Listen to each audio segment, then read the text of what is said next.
천복을 타고난 사람은 명리학에서 매우 중요한 특징을 지니며 이는 그들의 운세와 삶의 큰 부분을 결정짓는 요소로 작용합니다. 천복을 타고난다는 것은 하늘이 내려준 복이 있다는 의미로 이는 천운과 밀접한 연관이 있습니다.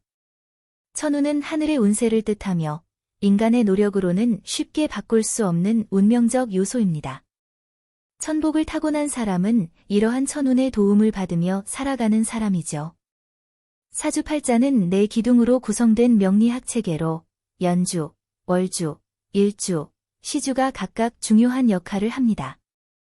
천복을 타고난 사람의 사주에서는 이러한 네 기둥 중 특히 연주와 월주의 강한 복이 자리 잡는 경우가 많습니다. 연주는 조상과의 인연, 그리고 집안의 기반을 나타내며 월주는 그 사람의 사회적 위치와 성취를 나타냅니다.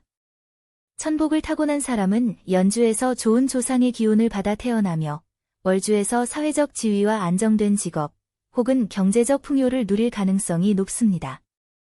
천복을 타고난 사람들은 대체로 마음이 너그럽고 타인에게 베푸는 마음이 강합니다. 이는 그들이 내면적으로 여유롭고 안정감을 느끼기 때문입니다. 사주에서 이를 보면 오행 중 특히 토의 기운이 강하거나 수의 기운이 안정적으로 흐를 때 이러한 성향이 두드러집니다.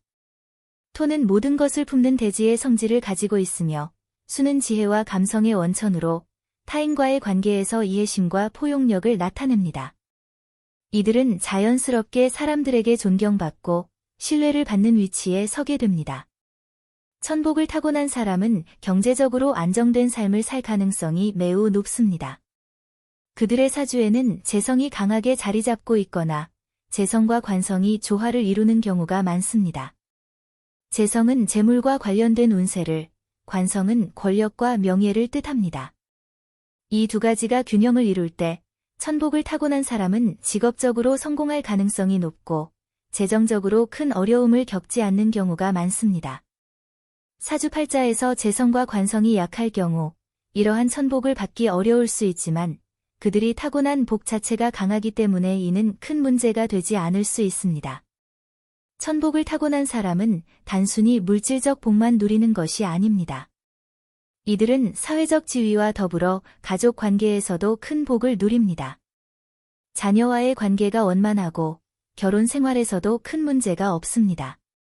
이는 사주팔자에서 자녀궁과 배우자궁이 강하게 작용하기 때문입니다. 사주에서 일지가 안정적으로 배치되어 있으면 결혼 생활이 평탄하며 자녀궁이 강하면 자녀가 사회적으로 큰 성취를 이루게 됩니다. 천복을 타고난 사람은 대체로 건강 또한 양호한 편입니다. 사주에서 건강을 나타내는 부분은 오행의 조화를 통해 나타납니다. 오행 중 목, 화, 토, 금, 수의 기운이 고르게 배치되어 있다면 이 사람은 질병에 걸리기 쉬운 체질이 아니며 평생 건강하게 지낼 가능성이 큽니다. 특히 토의 기운이 강하면 면역력이 강하고 소화기관이 튼튼해 병에 잘 걸리지 않습니다. 풍수는 명리학과 함께 개인의 운을 극대화시키는 도구로 여겨집니다. 천복을 타고난 사람들은 좋은 풍수 환경을 자연스럽게 선택하거나 그들이 머무는 곳이 좋은 기운을 얻게 되는 경우가 많습니다.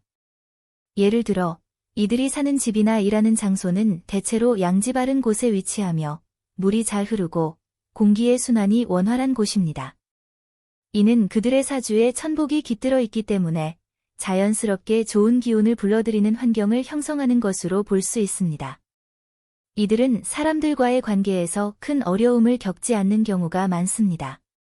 사주에서 인간관계를 나타내는 관성과 인성이 조화를 이루고 있기 때문입니다. 관성은 사회적 지위를, 인성은 인간관계를 나타내며 두 요소가 균형을 이룰 때 사람들은 자연스럽게 이들에게 끌리고 신뢰를 주게 됩니다. 또한 그들의 말과 행동이 남에게 상처를 주지 않고 오히려 도움을 주는 경우가 많습니다. 천복을 타고난 사람이라도 자신의 삶에서 게으르거나 나태하게 행동하면 그 복을 다 누리지 못할 수 있습니다.